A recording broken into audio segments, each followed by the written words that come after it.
Communication can be very challenging, especially when others don't see the world the way we do. Today, we'll discuss how to bridge that gap. I'm Matt Abrahams, and I teach strategic communication at Stanford Graduate School of Business. Welcome to Think Fast, Talk Smart, the podcast. I am very excited to talk today with Seema Yasmin, a collaborator and friend. Seema is the director of the Stanford Health Communication Initiative and a clinical assistant professor of medicine at the Stanford Medical School. Seema is an assistant professor of crisis communication and crisis management at the Anderson School of Management at UCLA.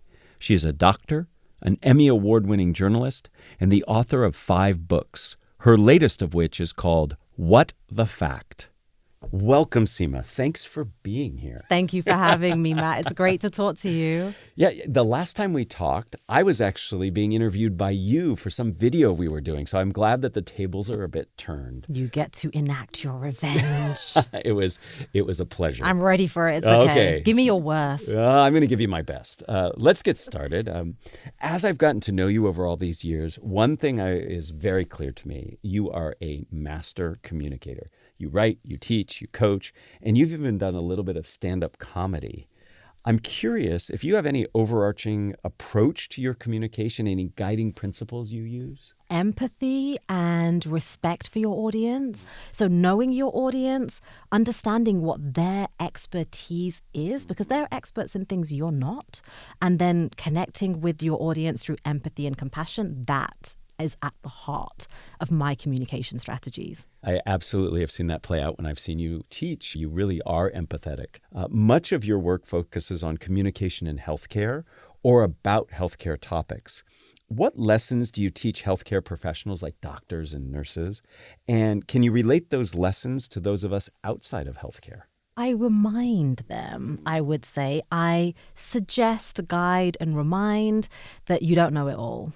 And that might sound really simple, but it's quite humbling and sometimes difficult for people to hear, in that they will walk into the room that I am in with their arms crossed. Mm-hmm. And sometimes will even say, I just don't think there's anything else you could teach me about communication. And they have decades on me sometimes, and they do know things that I don't know, but they need a reminder that there's new evidence on communications, or there are just some better strategies out there that they might use. So that's one of the things that I am reminding people of. We all suffer from that curse of knowledge, and it can be threatening to realize that we don't know everything. Oftentimes, healthcare professionals are in a position to be encouraging attitude and behaviors in people who might not want to take them on.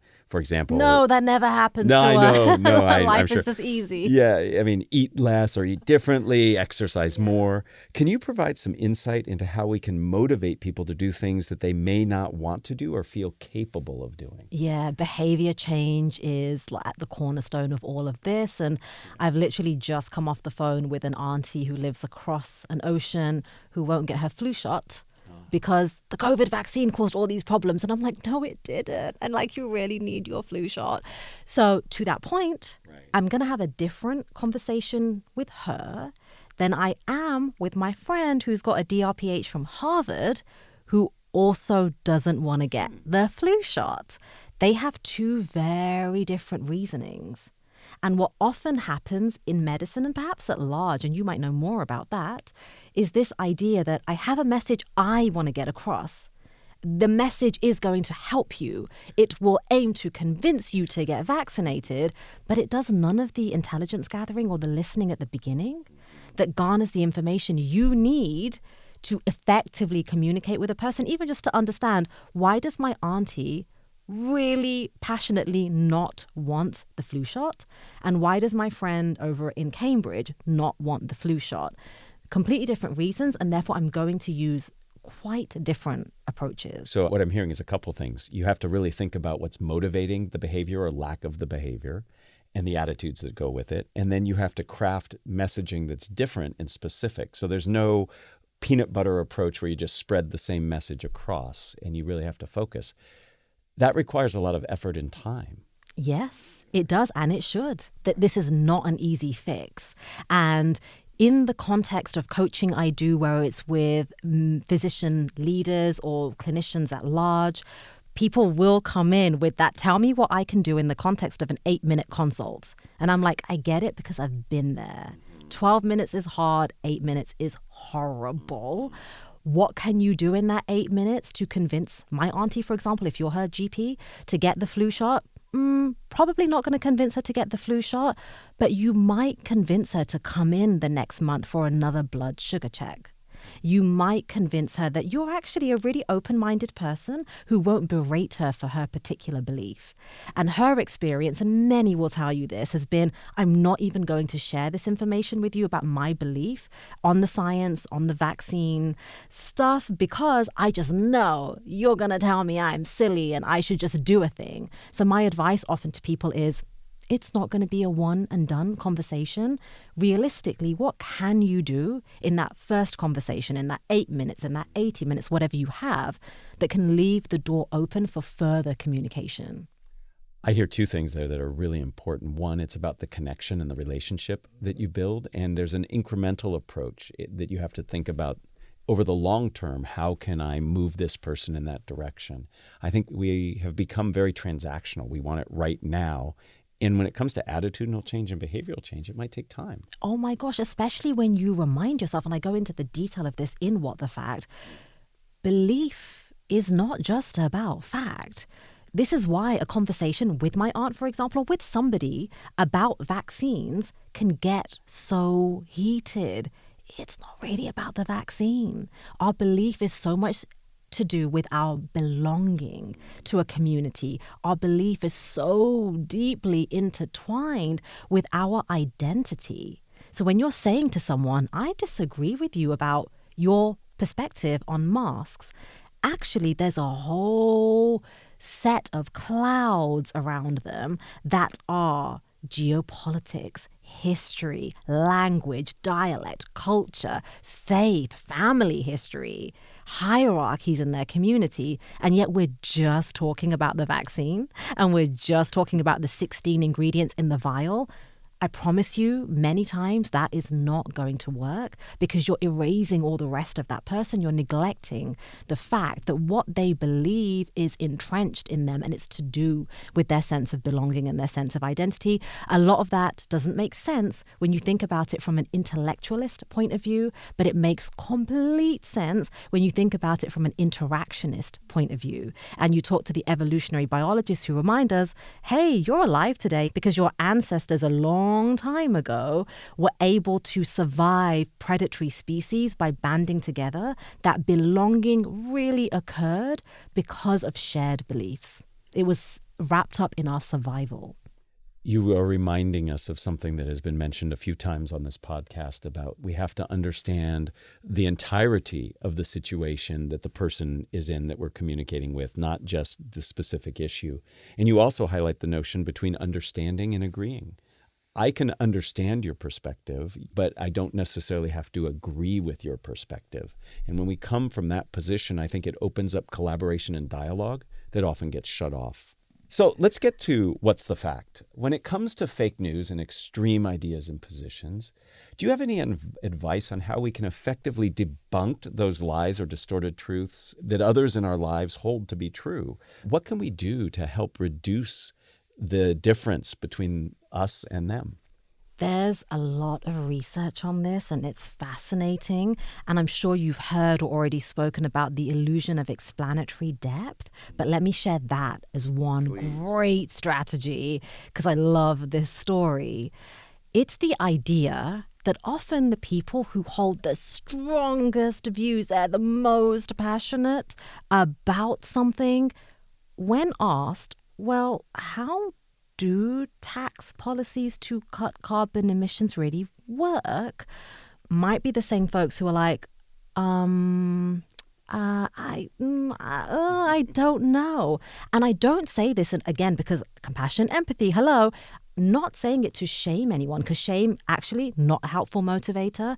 But if you can do that kind of probing gently, compassionately, guiding somebody to a place of, oh crap, I don't actually understand how this works, can be really helpful from dislodging them from their polarized corner. And the example I use when I do keynotes or I do coaching is, I think it was Yale students were asked, how does the flush toilet work? Do you know how it works? And everyone's like, well, yeah, you use it like 3 times a day. I know how it works. Okay, well, can you explain how the cistern and the ball and people are like, yeah, no. Many of us use things daily, the internet, flush toilets, very basic, very modern. We don't fully know how they work. And so this brings me to a second point. One, understanding the illusion of explanatory depth, the fact that, hey, we hold really strong beliefs on things we actually don't know much about. But it also brings me to that point of, you don't have to understand how everything works in order to have some sense of knowledge about, well, I know flush toilets work, man. Like, I use them. It's fine. I don't need to know everything. I know there are people on the planet who are experts in cisterns and the mechanics of a flush toilet. Because of the internet, perhaps, and because of like the way we share knowledge, I don't always know where my understanding ends and theirs begins. That's okay, but let's be much more aware of that. And again, it brings me back to that interactionist point of view, which is related to compassion and empathy, because it reminds us that there is collective knowledge and collective belief that guides us to sometimes thinking we know it all. I'm smiling because before we talked, I said we better make sure that we use clean language. And it turns out you ended up being a potty mouth, but in a very different way. Very different way. This idea of gradually or incrementally helping people see that they might not be experts, I can understand how that could really help open people up. I can only imagine that you have to be very careful on that journey, because if you come on too strong, too fast, it can be really challenging. And one way of doing that is perhaps sharing your lack of understanding and actually asking them in a genuinely curious way. Like, do you think between the two of us, we could actually figure out how a flush toilet works, or even how tax policies to cut carbon emissions, like if you were designing it, how would you do it? Like, how do they do it now? It's okay to not know. I think it comes back to that humility too, but it brings me to another point that I make in What the Fact. Your beliefs about things do not have to be binary, black and white, and on-off switch, right? That's actually oftentimes pretty dangerous place to be, because then you are in that polarized corner that no one can dislodge you from. If instead you say to yourself, I'm going to assign levels of credence to beliefs about things, then when someone gently, compassionately, kindly guides you to, do you know how that tax policy works? Because I don't, right? Then you might say, oh crap, yeah, no, I don't either. I'm going to bring that belief that I really love those tax policies or really hate them, going to bring it down a couple of notches. And what that does is it allows you to then take in and absorb new evidence, which you can then assess, discuss, decide, and then you can reassess and you can change your level of credence about that belief. So it's actually something that idea, that strategy is something that's known to be cognitively building resilience, mental resilience to polarization, mental resilience to staunchly believing something and not being open to pushback. I find that idea of resilience fascinating, and one that we should all think about, how that knowledge can help us when we are in the position of trying to convince somebody of something, but also just for ourselves. Yeah. Where are we? And I really resonated with that notion that our attitudes are not necessarily binary. They're on a continuum. And I fear that when somebody comes on strong, opposed to one of your beliefs or attitudes, that you retreat to a more extreme point of view than you might actually have, because we're being challenged. So reminding ourselves that there's a gradation of our attitudes and beliefs, and reminding ourselves that if we come on too strong, we can push people farther away. Because it feels like an attack against who you are, not just your belief for or against vaccines or for or against a particular presidential candidate. So we have to remember that that's why that's happening. Yes. Yeah. And again, it's a threat to who we see ourselves as and our belonging to the culture and the environment that we live in. So let me ask you this. Is it possible to BS-proof our brains? In other words, what critical thinking skills do we need to develop to avoid being victimized by fake news and inappropriate information. It is possible. This book is very solutions-oriented, and it has a whole chapter about what you're asking me about. One of those things, of course, is what we've just discussed, this idea that don't have black and white binary ideas about belief. Instead of this on-off switch, have this dimmer switch, right? I like the visual image, yeah. That builds cognitive resilience too. But inoculation theory is fascinating to me because it's this idea that came about in social psychology in the 1960s. It's not new. And it came about from a Harvard social psychologist called William McGuire. So what Bill did is he used a medical idea and he thought, hold on, if I can protect you from getting very sick with flu by exposing you to a small amount or weakened version of flu, why can't I do the same with propaganda? Why can't I do the same with disinformation? And so he tested this hypothesis. He exposed people to a weakened version of a lie, and it did, in fact, work. You give someone a heads up in the first place. Hey, you know what? We're developing a vaccine at warp speed. There's every chance that we might get a vaccine for this new infection quicker than we've ever made a vaccine. I already know that if that happens, someone's going to say to you it happened too quickly to be safe. Someone else is going to say it makes you magnetic. Someone else is going to say there's a microchip in it and Bill Gates is trying to track us all, etc., etc. What that does when I tell you that, it gives you this mental heads up, an alarm bell, like, oh, crap, someone's going to be targeting me with these lies. Then what I do is I say to you, here's why that's not true. Like a vaccine can't make you magnetic because Bill Gates is not putting microchips in them because, and yeah, it's being made really quickly, but here's why it's still safe. Look at what they're doing. That in the person who is exposed to it develops mental counter arguments where they build what we're calling these mental antibodies, like the same that you have in your immune system, but this time kind of around your brain. I think inoculation theory is fascinating and have studied it and read up on it. And I think it's highly ironic that we're using inoculation theory to talk about inoculations. Just putting those two together, it was brilliant. The idea of pre-exposing people before they actually get it and preparing them for how to respond is very, very powerful. Well, Seema, before we end, I'd like to ask you the same 3 questions I ask everybody who joins me. Are you up for that? Yes. Excellent. Question number 1. If you were to capture the best communication advice you ever received as a 5 to 7 word presentation slide title, what would that be? Know your audience. So 3 words, but honestly, I just see that not done. And that one-size-fits-all message lobbed at everyone.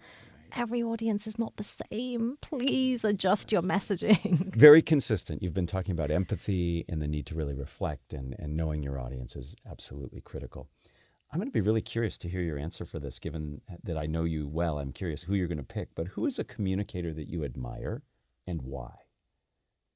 I want to say my mother. That's fine. Tell me more about why. My mother, Yasmin Halima, is expert at knowing her audience and slipping into, code switching and doing her research beforehand and understanding power hierarchies, whether they're in a 10,000 person nonprofit or in my family, which is perhaps more complicated than a 10,000 person nonprofit, believe it or not. And I just see her work wonders against people who might be very entrenched in their beliefs. Sure. So the apple has not fallen far from the tree. You are an expert communicator. Can't cook as good as her. I don't know if I can communicate as good as her, but it's a good role model. Well, we should all have role models, and it's nice that you have one in your family. What are the first 3 ingredients that go into a successful communication recipe?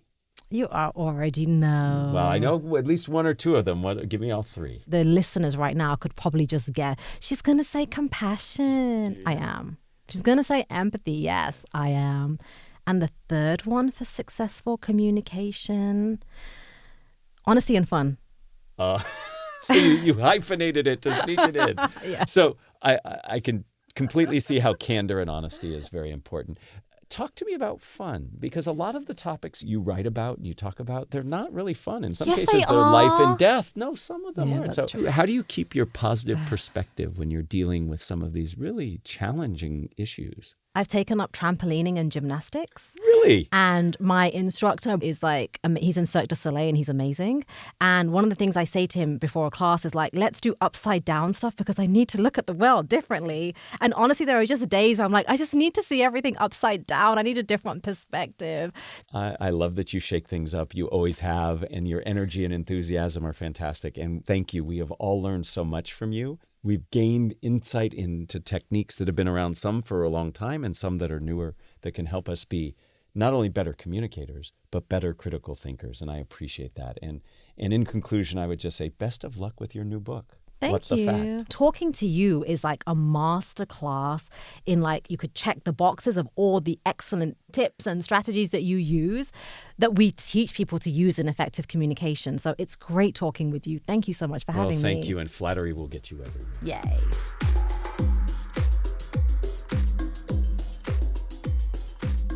Thanks for joining us for another episode of Think Fast, Talk Smart, the podcast from Stanford Graduate School of Business. This episode was produced by Jenny Luna, Michael Riley, and me, Matt Abrahams. For more information and episodes, visit gsb.stanford.edu or subscribe to our show wherever you get your podcasts. Finally, find us on social media at Stanford GSB.